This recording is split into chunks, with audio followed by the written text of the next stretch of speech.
एक दिन माता लक्ष्मी ने भगवान विष्णु से पूछा, हे नाथ, आप समस्त लोकों के स्वामी हैं, फिर भी आप तुलसी की पूजा क्यों करते हैं? भगवान विष्णु मुस्कुराए और बोले, देवी, तुलसी स्वयं आपका ही स्वरूप है।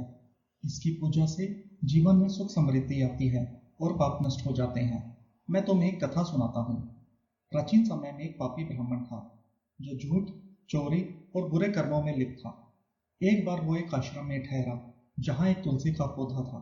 संयोगवश उसने हर रोज तुलसी को जल देना शुरू कर दिया, बिना किसी श्रद्धा के। कुछ समय बाद उसकी मृत्यु हो गई और यमदूत उसे नरक ले गए।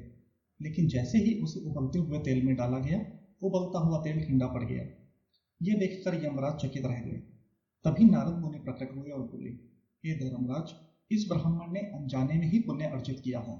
तुलसी को जल चढ़ाने से इसके सभी पाप नष्ट हो गए हैं, इसीलिए ये स्वर्ग का अधिकारी है। यमराज ने सहमति दी और ब्राह्मण को स्वर्ग भेज दिया। फिर भगवान विष्णु बोले, जो व्यक्ति तुलसी को जल चढ़ाता है वो कभी नरक में नहीं जाता। जिस घर में तुलसी का पौधा हरा भरा रहता है वहां सुख शांति बनी रहती है।